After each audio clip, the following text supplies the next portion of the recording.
Kenapa ya musik romantik itu sangat enak didengar? Kira-kira apa ya arti dari musik romantik itu? Dan seperti apa sejarah musik romantik itu? Musik era romantik dimulai pada tahun 1815 dan berakhir pada tahun 1910. Walaupun dinamakan era romantik, bukan berarti musik di masa ini hanya berisi tentang cinta. Era romantik tersebut disebut romantik karena dapat menggambarkan adanya ekspresi pada komposisi musik pada jangka waktu tersebut. Nah, kenapa disebut romantik? Disebut romantik karena karya-karya dan komposisi musik yang lebih bergairah dan jauh lebih ekspresif daripada era-era sebelumnya. Selanjutnya, karakteristik musik romantik yaitu kebebasan lebih dalam bentuk musik dan ekspresi emosi serta imajinasi dari komposer, lalu ukuran dari orkestra yang menjadi semakin besar dan bahkan bisa disebut raksasa dibandingkan sebelumnya.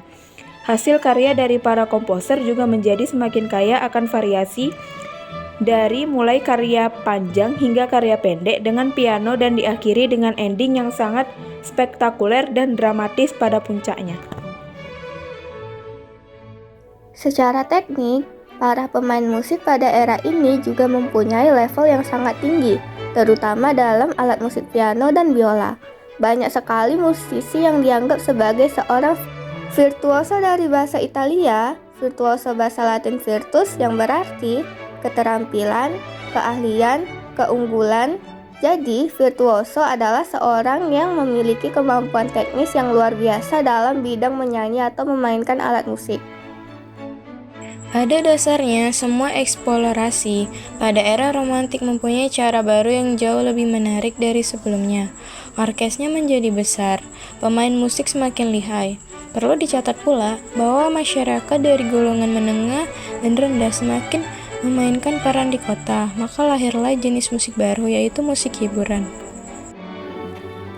Meski disebut era musik romantik, bukan berarti musik di masa ini hanya berisi tentang cinta ataupun cinta yang romantik.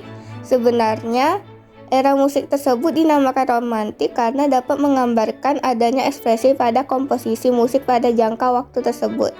Lalu kenapa disebut romantis? Sekali lagi, romantik di sini tidak ada ringkasannya dengan cinta. Namun, karya-karya dan komposisi musik yang bergairah dan jauh lebih ekspresif dibandingkan era-era sebelumnya. Pada zaman romantik, karya musik jenis nyanyian yang sangat berkembang. Hal tersebut karena peran nyanyian rakyat berperan sangat penting. Oleh karena itu, beberapa seniman mulai mengumpulkan nyanyian-nyanyian rakyat yang diturunkan dari generasi ke generasi selanjutnya secara lisan.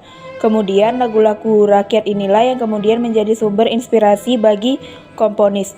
Lagu di zaman tersebut mulai dinyanyikan di beberapa rumah dan pesta-pesta.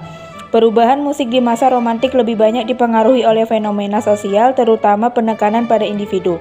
Pada masa ini, musik mendapatkan perhatian yang cukup baik dari berbagai kalangan, termasuk para filsuf.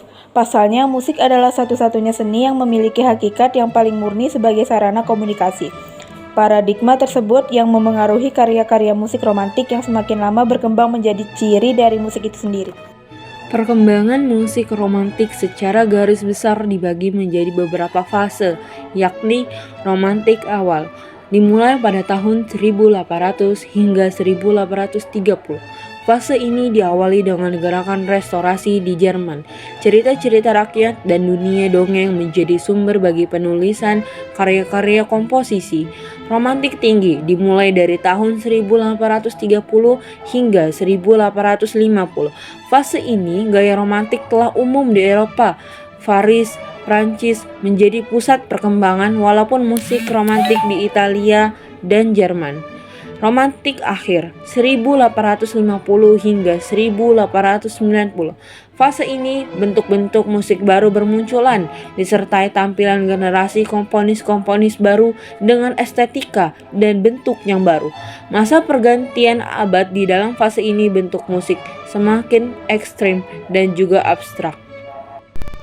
Ciri-ciri musik zaman romantik bersifat miniatur, artinya singkat, pendek, dimainkan hanya di dalam ruang kecil. Harmoninya lebih variatif dan mulai meninggalkan ilmu harmoni klasik. Melodi bersifat liris dan dominan di dalam komposisi. Ritme cenderung lebih bervariasi dan kompleks. Warna suara lebih kaya variasi dan lebih ekspresif. Jangkauan nada, dinamika, dan tempo semakin luas. Ciri-ciri di atas sebagian besar terdapat di dalam bentuk-bentuk musiknya, yakni di dalam opera romantik, oratorio romantik, musik gereja, nyanyian musik piano, musik kamar, dan musik orkestra.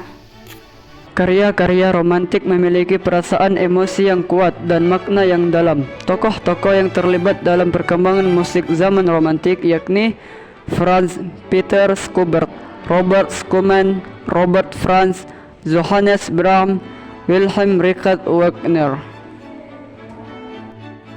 Wah, setelah saya membaca buku tentang sejarah musik romantik ini, menurut saya musik romantik ini sangat keren. Karena musik romantik ini menggunakan banyak sekali alat musik yang dimainkan dan juga memiliki berbagai jenis musik romantik. Setelah saya baca dan saya pahami, akhirnya saya sudah mengetahui penjelasan tentang musik romantik ini. Jadi, saya sudah tidak penasaran lagi